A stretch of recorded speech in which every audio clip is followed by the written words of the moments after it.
Hey everyone, how's it going? So I am here for the BookTube Top Tens tag. I was tagged by Steve Donahue once again, and this tag was created by Old Blues Chapter and Verse, and I will leave links to both of their videos. So this is a tag where the title pretty much is self-explanatory. You give your top 10 books with some criteria. Old Blues Chapter and Verse gave some limitations, so you can't choose the entirety of the Bible, for example. You can choose one book from the Bible, but not the whole Bible. You can't choose anthologies of an entire author's work. You can't choose anthologies of many authors' work, so no, Oxford Book of English Verse or anything like that. But basically, any individual book, fiction, nonfiction, or poetry, a volume of poetry or one particularly long poem, is fair game.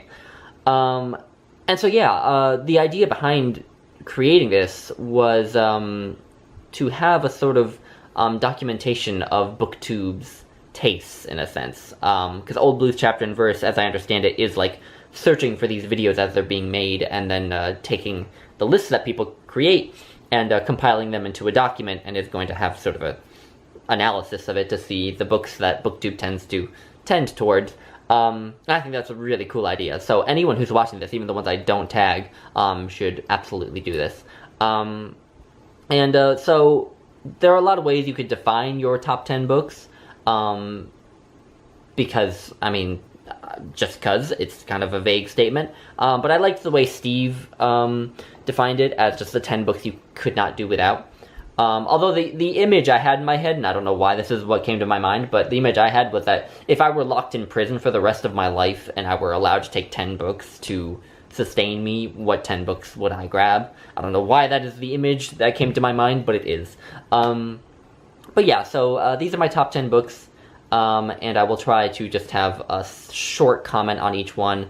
So yeah, I'm going to get right to it. I'm going to go from descending order, so from number 10 to number 1. So number 10, In Memoriam A.H.H. by Alfred Lord Tennyson, which is an elegy that he wrote for his close friend who died when he was only 22, and is just this beautiful exploration of loss and grief and the brokenness of the world, and whether or not we can trust religious truth in the face of all of the suffering we face in life, and it's beautiful. Number 9, The Sirens of Titan by Kurt Vonnegut, which really was the first, reading that book was the first experience I ever had that showed me that what is the meaning of life is not just a stupid, funny conversation starter, it's actually a serious question. Number 8, Les Morts d'Arthur by Sir Thomas Malory, which I know I only just read, but the Arthurian myths have been with me since I was a kid. I've always loved them.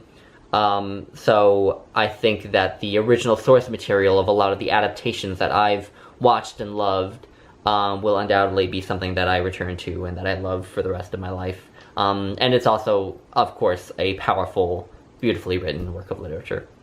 Number 7, The Iliad. Because there are just so many human moments in it that are just so moving and incredibly relatable in a situation that you wouldn't think was very relatable.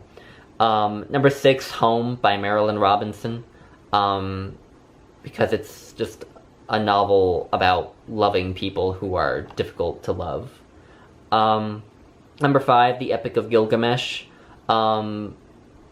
because it's about mortality, which, as J.R.R. Tolkien said, is just to say that it's a story by a human being. Number 4, Harmonium by Wallace Stevens.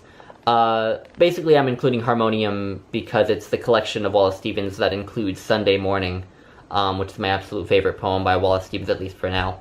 And it is similar to the other works on this list in that it looks at sort of the meaninglessness of the world, but it looks at it in an almost optimistic light, and sort of embracing it and finding light in it, and it's just a wonderful poem.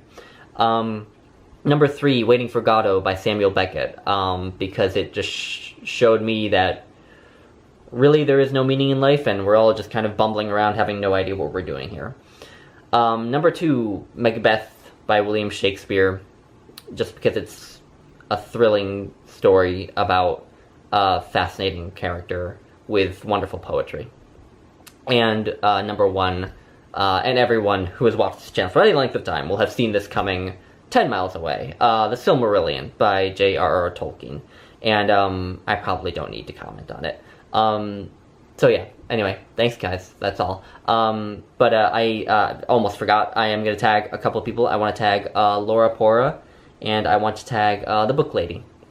So thank you for watching it. And by the way, I'm going to add to that, sorry, that anyone else who I haven't tagged should absolutely do it. I am going to tag the Book Lady, Laura Pora, and Biblioatlas. And anyone else who wants to do it, because I think as many people as possible should do this tag, because it's a really neat idea that Old Blues Chapter and Verse had. So thank you for watching, guys. Bye.